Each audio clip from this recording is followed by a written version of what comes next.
James Gilliland has been promoting enlightened contact with extraterrestrial intelligence at his Mount Adams Ranch in Washington for 40 years. He's had many experiences with extraterrestrials, celestials, angels, inner earth beings. He has taken, along with guests, hundreds, even thousands of photos and videos at his Asceti Ranch. He's recently established a ranch in Hawaii, and he has just released an urgent message to humanity. You're listening to Exopolitics Today with Dr. Michael Salla, your source for the uncensored truth regarding the human, extraterrestrial, global, and political agenda. Click the like button and subscribe to this channel. And now, here's Dr. Michael Salla. Well, welcome back, James, to Exopolitics Today. Oh, good to be back on your show. Yeah, well, I was really impressed by this message you put out, the urgent message to humanity. You had your finger on the pulse of so many important issues. So you want to just explain, what you talked about in that message? Yeah, I should have read it again first because it was a while back. I put so many messages out about that, but basically it's that we need to really rise to the occasion. We need to get our consciousness in order and adhere to universal law, which is very basic. It's universal peace, brother, sisterly love, individual freedom, and prosperity for everyone. And that's how the galactics and the higher dimensional beings operate. They all operate under universal law. And there are low-level entities that are wreaking havoc on the earth. They have for quite some time, and they're being cleaned up now. But we have to do our part. We have to rise to the occasion if we're going to have contact. And one of the reasons I wrote it was because, the ufology, unfortunately, has really focused on either nuts and bolts or something in the past or the fear, problem. And they never answer the questions, which when you see these like ancient aliens and all these other things, I spent an hour and a half with ancient aliens, and I gave them all this information about who these beings are, why they're here, what their cultures are like, have they been here in the past? I gave them all that information. And the only thing you see is my hand reaching for a camera. Everything got censored out of it. And that's happened again and again and again. So for some reason, the upper echelons of the controlled narrative in ufology have decided to kind of squash anything of a spiritual nature, anything of you can't talk about spiritually and technologically advanced beings. There's just a few people, I know you covered that a lot, but there's just a few people that are actually covering this aspect of it. And now with this new disclosure thing, it's moving into a controlled narrative, and they won't cover, are there extremely spiritually and technologically advanced beings out there? Are some of them, billions, millions of years ahead of us and in consciousness and technology? These questions, they won't go there. They're doing it again. And we've had contact with these beings for 40 years. And so it's getting kind of old, that this program that they're running, this controlled narrative. And the only good thing about it is now they admit that UFOs are real. They're not saying who they are or why they're here or anything else. But now people are going to go out and start looking and doing their own research and sitting out and sky watching themselves and seeing things you can't explain. There's so many ships coming in now. It's just overwhelming. And I talked earlier about that. We filmed 1,200 ships in 3 months here in Hawaii. And I bring people out here all the time. And these are real salted earth grounded people. And they go, well, they're probably out there. I'm not sure.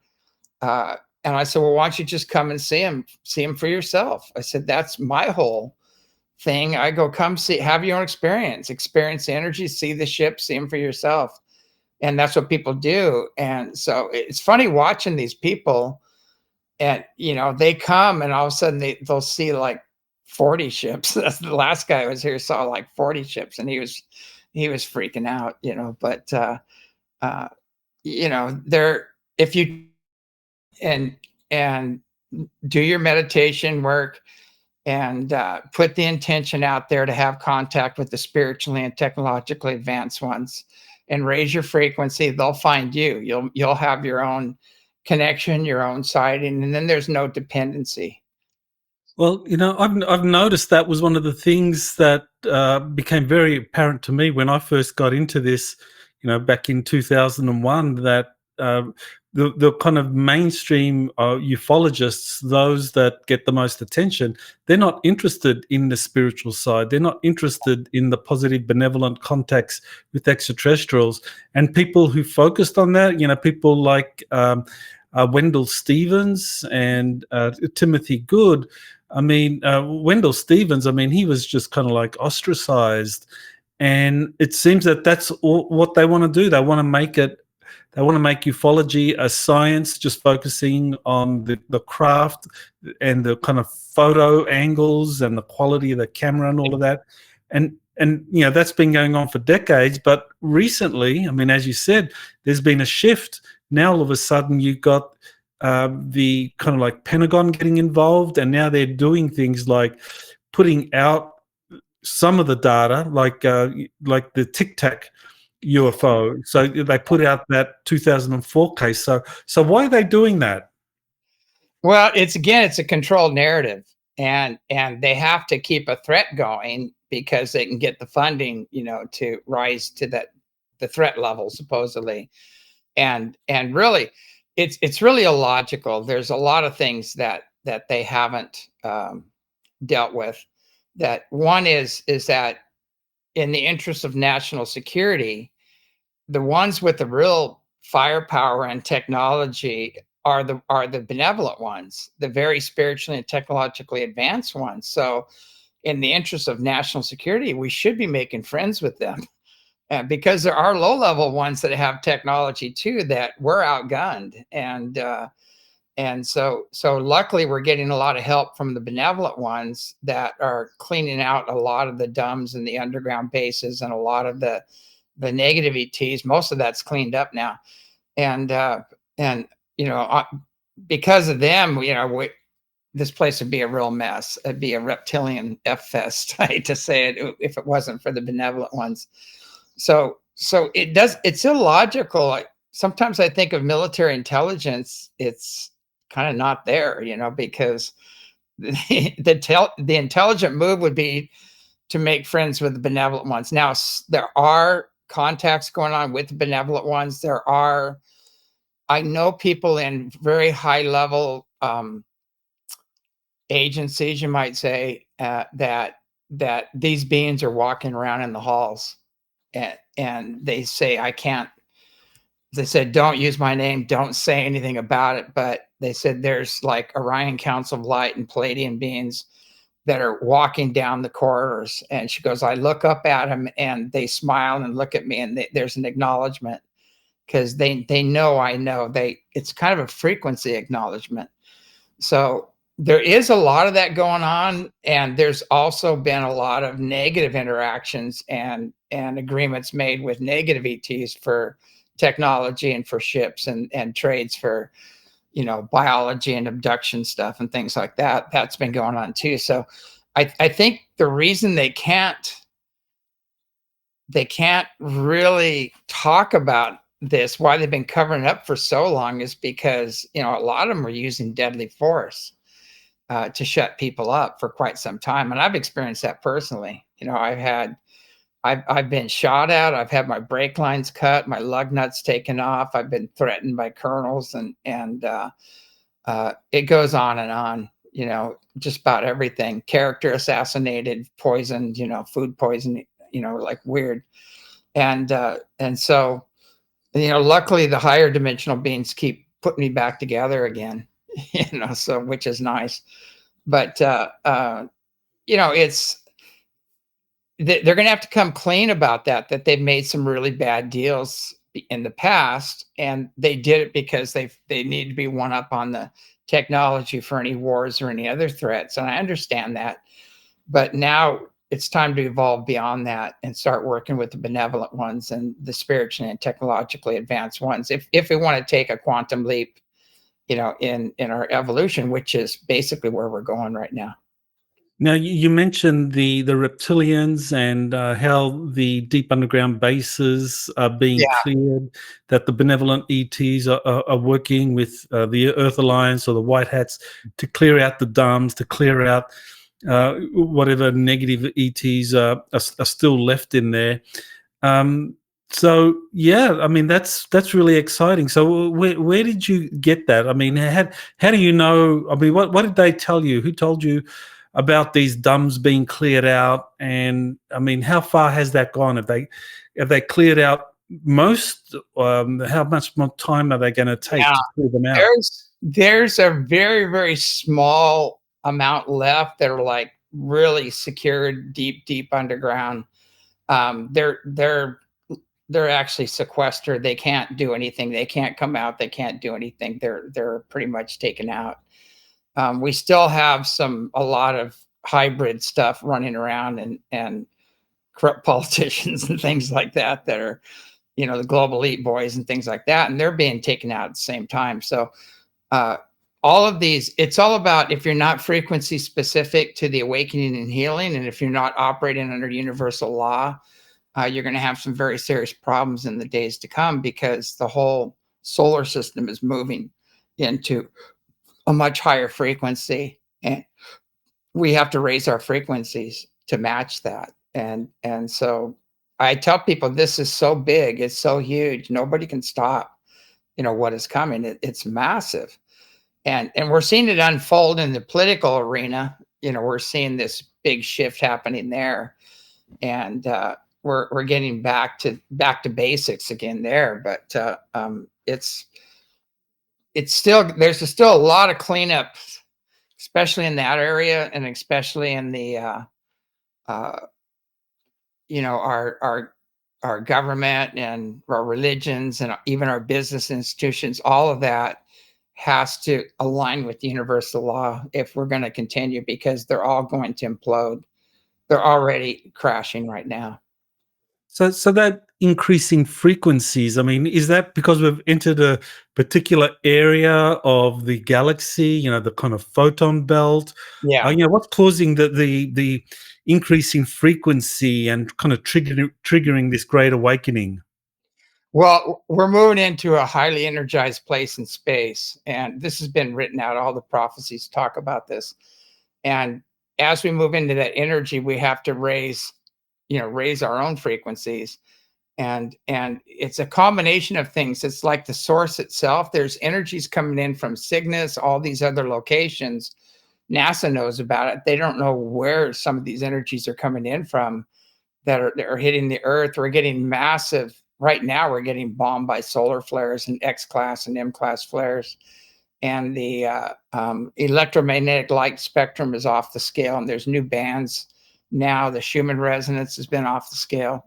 It's finally quieted down a little bit, but I think it's going to pick up again real quick. But I mean, all the evidence is there, but a lot of the physicists don't understand what's behind it, and they have to understand how real physics work, like metaphysics, where everything goes from consciousness to light to energy to mass to the physical.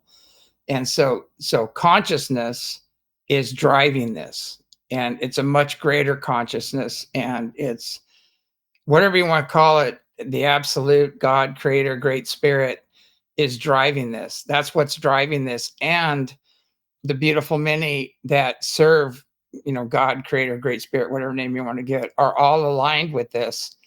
And the sun is behind it. The sun is just blasting. It's so massive, you can't stop it. But most people are just kind of running around with like chickens with their heads cut off, trying to figure out what's going on, and all their issues are coming up, and all their wounds and traumas and wrong conclusions from past experience are being amplified and triggered and surfacing, and that's all part of the process. And so I tell people, chaos is the healing. The chaos you're seeing is the healing unfolding, and we can do it. We can go the easy way or the hard way, but we are going to go. It's not. It's like resistance is futile, What's going on with these deep state officials that have been working with the negative ETs? I mean, you had Jim Mars, his book "Rule by Secrecy," where he Yeah. kind of laid that out, exposed that. So people who have been working with the negative ETs, what's happening to them now? Well, they've lost their backing. They've lost their puppet masters are being taken out, and so they're floundering. And a lot of the global elite, all those guys are backed by some very, whatever you want to call it, satanic, Luciferian, demonic, royal reptilian, negative grays, all that stuff has been at play here, and it's all being cleaned up and taken out. So a lot of them, if you see a lot of them, they're not functioning very well. They're even spilling the beans on themselves all the time because they've lost their puppet master, and they've depended on technology and some other really nasty ceremonies to stay young and keep alive, and so they're all just like imploding right now. That whole program is imploding. But yeah, it's just, you know, it, it's it's happening so fast now. It's just exponentially getting stronger and stronger and stronger. And so whatever you want to call it, the great awakening, the quickening, the ascension, everybody has different names for it. It's in high gear right now, and that's why all the ships are here. That's why everybody's seeing ships everywhere. And again, that's why they have to disclose, because they can't hide it anymore.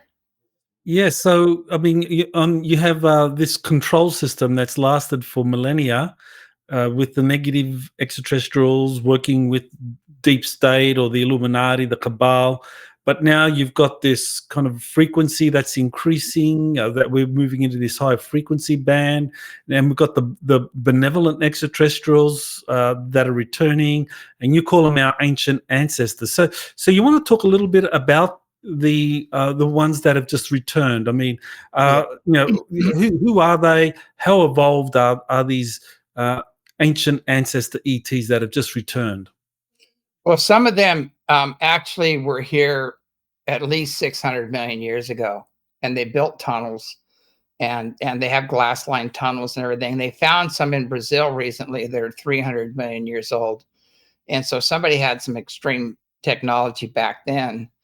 And with dinosaurs roaming on around on the ground, I'm sure they probably lived underground most of the time, just because you don't want to get snagged by a Tyrannosaurus Rex or something. But they've been here forever. The Ahians was the oldest. I asked them what was the oldest race that we would ever find any trace of them being here, and they called them the Ahians. And I wrote it on I can't remember when they were here, at least 600 million years ago. And so what's happened with Earth, and unfortunately we aren't teaching this, is that Earth has been a series of colonies. And the ones we do have knowledge of and there's artifacts of and proof of go back to ancient Lyra. And that would be the Anunnaki that people call the early ancient Lyrians. They came from Lyra. And Lyra is the root race, and the Pleiadians came from Lyra. Those are their ancestors. And the Orion Council of Light, they're tied to the Lyrians as well. And so there's a lot of subgroups that are humanoid like us that are extremely evolved, very advanced, and very loving. And then there's some that are really different from us that were they're adaptations to their environment or their planet. And we've got photographs of them. We have the little ET guys in the robes, standing in the middle of our field. We filmed them. And I asked some of my guides, I said, who are these guys? And they said, these are the ancient ones, the old ones. And they said they are the masters of the masters. They taught the masters. And so, this goes way, way back. And we fell, and we all had to start over as primitives due to cataclysms and great wars and things like that. And so some say we're the fifth, some say we're the sixth civilization to start over on the planet. And some of our ancient ancestors were extremely evolved, both spiritually and technologically. These ancient ancestor ETs going back hundreds of millions of years, I mean, if they are the ones that have this very high frequency, then I imagine that that's probably why a lot of the negative ETs have left, Yeah. have decided there's no point being around with these highly evolved beings that know exactly what's going on, and karmic consequences. Yeah, you want to talk about that, because I imagine that these negative ETs, like the Draco reptilians or the Orion Greys that operate at the high level, that they know that the karmic consequences of doing stuff, so they manipulate people to do the negative stuff. Yeah. So yeah, so what is the effect of these benevolent ones on these dark ETs? Yeah. Yeah. This is like a real gray area kind of, but literally. But the some of the we do know about the Amaru, and those they're still existing in those caves in Vietnam. I'm trying to remember the cave. I think I wrote it down. Uh, they're also in the I think at the Sangdong caves that they found in Vietnam, and then they're also in Peru, and they're in the they're also in Cusco as well. And so they went and they filled in all their openings in Cusco and Peru. They shut them all off, and they're still operating. And these guys, and they also in India they call them the Nagas, which are serpent, type beings. And I think the whole Adam and Eve story, the serpent was a serpent, wasn't a snake, it was a serpent being. Because there's serpent beings, there's the royal reptilians. The serpent beings are the ancient ones. They're not dragons, they're a different group. And you never see their face. They wear cloaks, and they always have their hood down. And you just hardly ever see their face. But they're the really ancient ones. And then you've got the royal reptilians, they're the wing ones. And then you got the Dracos, and you got all those other groups. So there were some beings here a long, long time ago, and they've either gone underground and moved on. And I think they're just kind of doing their own thing and staying away. And they're tied into the Hindu culture, and they don't call them bad. They just said they're different and they do their own thing. But there are a lot of them that are just have no respect for humanity whatsoever. I mean, some of them would just see us as a food source, basically, which is sad. And that's been going on for quite some time, and they've been taken out. But the effects that happen, I'll tell you one experience I had, and as a counselor, I can't mention names, but I've had people that were bodyguards to, royal family and things like that, and come to the ranch, and they had some things attached to them, and they had to get rid of them. And as soon as we sat down, I felt Baba G come in, and I called on Baba G and Yeshua or Jesus. Some people call him Jesus.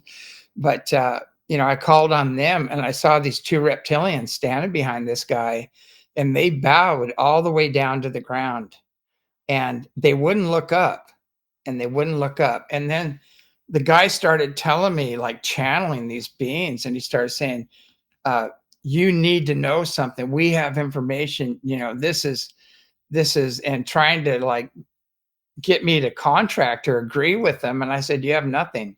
You have nothing I want, nothing I need. And they go, you need to know this, something's coming, and tried to get me in fear. So I would talk with them. And I said, no, you just need to leave. I have no business with you here. And so I called on the higher beings, and then they backed away and just left.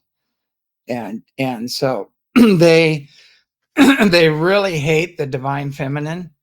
Excuse me, the divine feminine really messes them up for some reason, because I think the feminine energy by nature is more subjective. It can channel more of the creator energy through them, and that loves the ultimate power. And so I know the divine feminine really messes them up. They get out of there quick, with that kind of energy. It's highly underrated. People don't realize that. I think there's many reasons for suppressing the divine feminine, and that's one of them. And go ahead. Yeah, you wrote a book, "The Anunnaki Return: Star Nations in the Days to Come," and you made the point that this particular group, the Anunnaki that have returned, that they've Mhm. come back to free us and Yeah, not conquer us, and that's yeah, you want to talk to that because that's a very important distinction there because many are very fearful of some ETs wanting to conquer us, and there's some very prominent people that are pushing the idea that the Anunnaki are doing a good cop, bad cop routine on yeah, us, and they're yeah. really trying to conquer us again. So yeah, can you talk about that? Well, what happened is the Anunnaki, when they came here, they set up their civilizations or their encampments, and then started building and the big stone temples and all this stuff. And they were doing their thing, and then they started getting into turf wars, and they started dividing. And there was kind of a big divide between one of the worst ones was Marduk, who made a pact with the reptilians and turned on his own people. And he was aligned with Enlil, unfortunately. And Inky was the good guy. He was the geneticist that really wanted to, he kept adding more and more of their DNA to the knuckle draggers that were here, and he was creating, very advanced beings, and they got really pissed because the unfortunately the or fortunately, I'd say unfortunately for them is that the knuckle draggers, and we're talking about the Denisovian man and a lot of the other ones, the Cro-Magnon and Neanderthal and things like that. Well, a lot of those guys, they were in awe, and they're in total service mode of the gods, the little g gods, and so they were wide open. And then they added their genes to them, and they're in total service mode, and they added their genes to them, and what it created was a hybrid that was evolving past some of the Anunnaki, because they were, a lot of them kind of got into the spiritual ego, and they got into the they're warring on each other, and like Enlil was a defeated warrior. A lot of people have that turned around. They don't realize what really happened. He was actually here, and he was a defeated warrior, from the heavens, you might say. And so there's a lot that went down there, during that time, and that's how draconian law got inserted, because of Marduk and a pact he made with the reptilians, and he went against his own people. So they had all these wars and turf wars. They used weapons beyond our imagination, even beyond nuclear, and they end up wiping themselves out, doing this. And so a lot of them left because there was a coming pole shift at the time, and a lot of them just got on their ships and left. And they continued to evolve, and they said, we're not going to participate in these turf wars and these division games. And they continued to evolve, and a lot of this was 450,000 years ago. So a lot of these beings are now in the sixth dimension. They're highly evolved beings, very powerful beings, and they're returning, and they are holding accountable the fallen Anunnaki, the ones that went against universal law. And so that's kind of karmically, they have a cleanup there to do.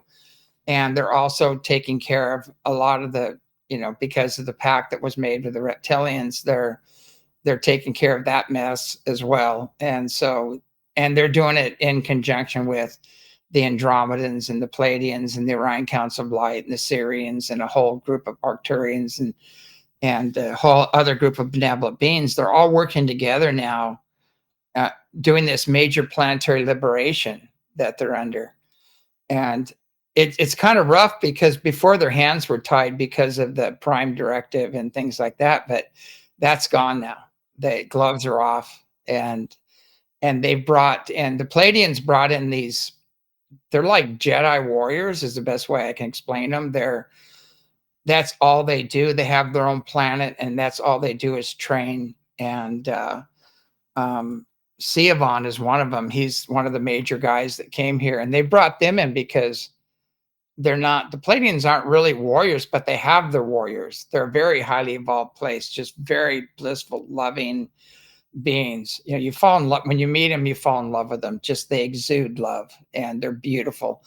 And but you know, a lot of them that they find war very distasteful and things like that. So they have their own groups, their own warriors. And I'll tell you a little thing funny is when I saw Siobhan, I told him, I said, you know, you look like Superman. This is just too weird. And he said, well, we are very close to that. You know, we're very, very, we have a lot of those abilities. And he was wearing this is really weird. He was wearing a cape, a red cape. And I said, I go, come on, you know, this is like Marvel Comics time or something like that. And I said, so are you the guys they keep filming down in Mexico? They're flying through the sky. And he goes, yeah, that's us. You know? So they're doing a lot of cleanup in South America and Mexico. And that's why all these things are being filmed down there. There's so many ships down there because that's a stronghold for the fallen ones and the reptilians and a lot of the low level stuff. What do you know of Saturn? The Saturn apparently was a major base for the fallen Anunnaki, Marduk and Enlil, and more recently, Saturn apparently has been handed over to the Earth Alliance. Yeah. So yeah, well, what do you know about Saturn and what's happening up there now and Saturn's moons and so forth? You know, to be honest with you, I don't know a lot about that. I've heard from them talking about how they were talking about the moon, and the moon's an artificial construct. It's actually a terraforming planet that was brought here. And in history, we had no moon, then we had two moons, and now we have one moon, you know. So and that the moon's been going back and forth for a long time between the Gray Alliance, you know, the Orion Alliance, which are the negative ones. And, you know, that's the reptilians and negative grays and those guys and some bugs and a few other things involved. But it's been going back and forth, and I'm pretty sure we have it again. The last time I checked is the Galactic guys and the big hitters came in and they took it back again. So I'm pretty sure we're back in control of the moon. And a lot of they said that they're just going systematically going through and cleaning them out. And so a lot of their strongholds and a lot of their places, and a lot of them have been kind of sequestered back on their own planet. They're saying, no, you're done. You can't interfere anymore with, you know, other civilizations and things like that. So there's just a major cleanup. And then for a while here, there was no ships. And I go, what's going on? There's no ships. I haven't seen any ships in the past 3 or 4 days. And that's happened twice before. And I asked them what's going on. And they said, well, there were reinforcements that were coming, you know, like draconian reinforcements. And they said they cut them off at the pass. They didn't let them come, you know, they dispatched them. So, and so they've been very busy working hard on our behalf. And that's the thing.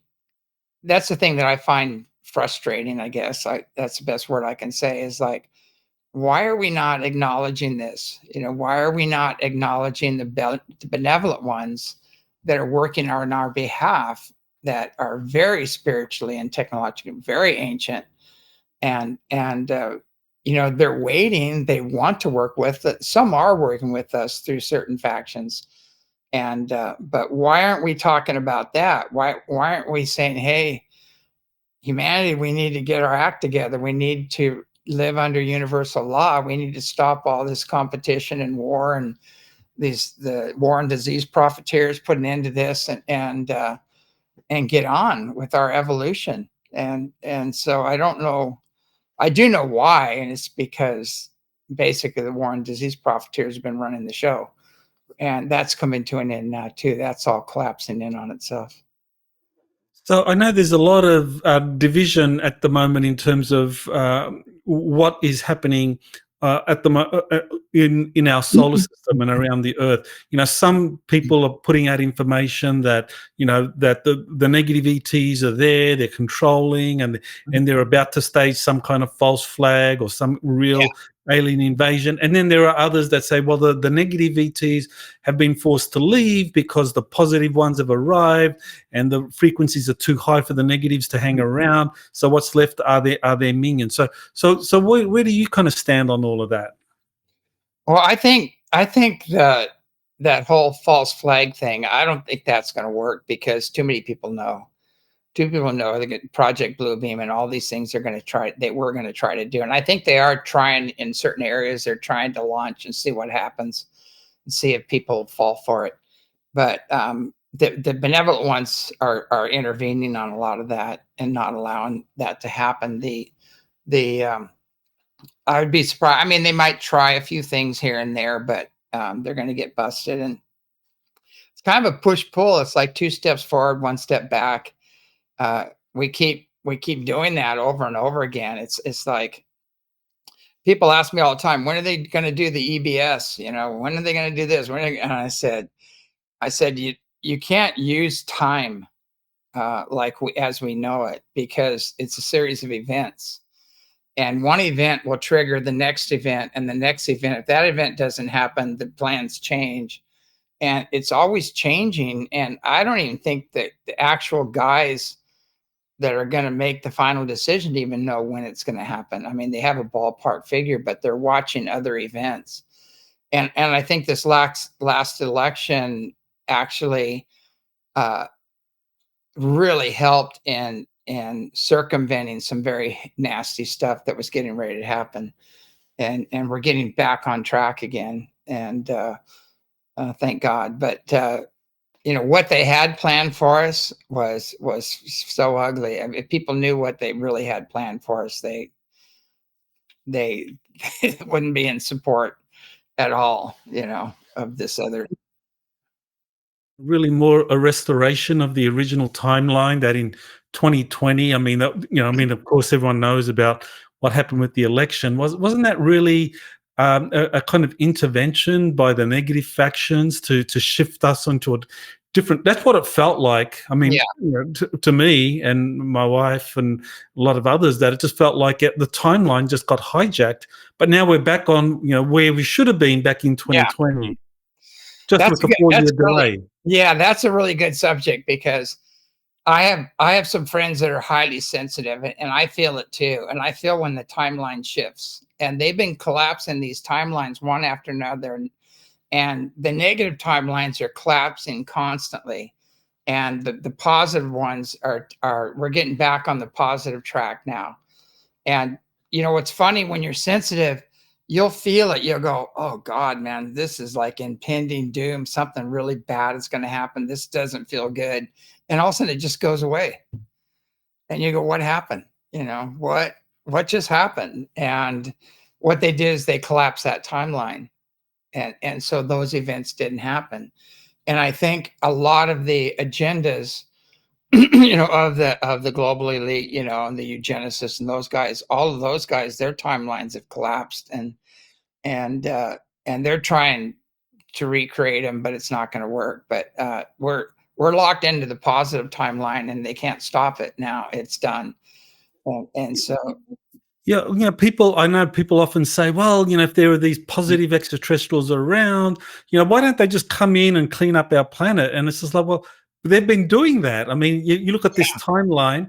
I mean, during the Biden administration, there were so many points in there where things could have gone south with some really bad events, false flag event, black swan events. But what I could kind of feel, and you can elaborate, is that every time when some really dark event was about to happen, like you said, you know, the timeline would collapse, or the positive ETs would intervene and kind of circumvent that. So it's nothing really bad happened. Yeah, it's, you know, it's hard to wrap your head around, but a lot of these wars are temporal wars, and they have to do with timelines and everything else. And I said, think about this. Let's say, this really messes people's heads, but let's say you're on a ship, and that ship can actually jump and create 4 ships with the exact same crew, same ship, everything. How would you deal with that, knowing there was 3 other of you out there on the exact same ship? You know, how would you feel about meeting yourself? And it really messes with your identity. And then you really think about it, say, what if that ship got blown up and the other ship came in and say, hey, we're gonna go back in time, and we're gonna move them over here so they're not gonna get blown up. and so that other timeline that they were on where they all died just got collapsed, and now they're back on. It's really hard to wrap your head around because time's nothing to them, and they've mastered time, distance, and space. They can jump forward or backward or do whatever they want, basically. And even the ascended masters can do that. They can bilocate and do all that. I got a pesky mosquito here trying to feed another. Hawaiian mosquitoes. Yeah, but so it's kind of like I had an identity crisis at one time because I had beings appearing to me. I had on my soul level, because we're multidimensional beings and we exist on a vibrational continuum.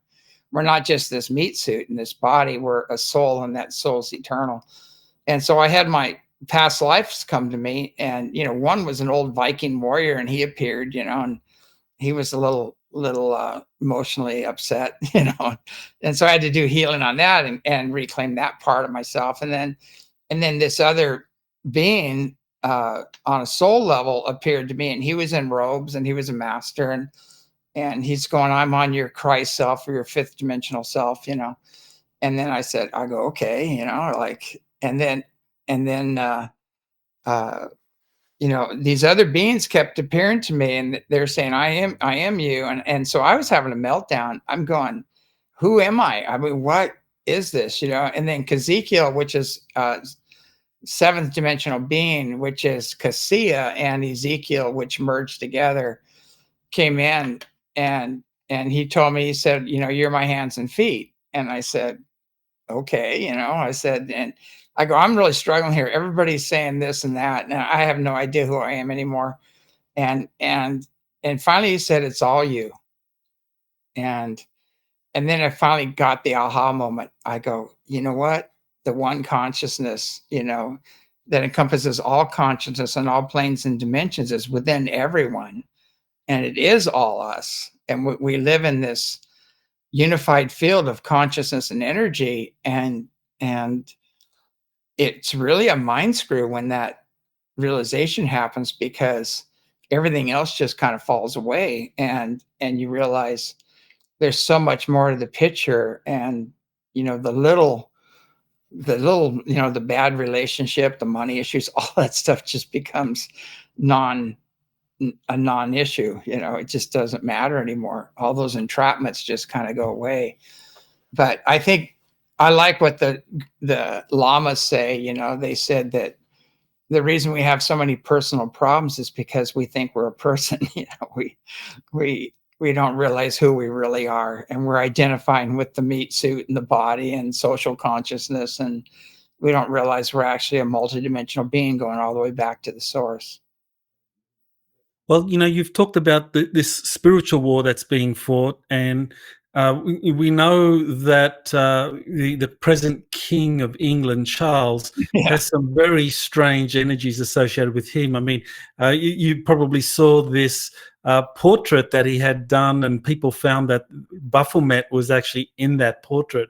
And some people actually say that Charles is like the Antichrist or associated with those kinds of energies. But what's very clear is that behind the scenes, Britain and, of course, the monarchy, Charles, have played a very big role in trying to escalate this conflict in Ukraine into a world war. Or into a nuclear war and then a world war, and they're doing similar things in Israel. So what do you know of Charles, this kind of Baphomet, and these demonic energies that are presently coming through the British monarchy?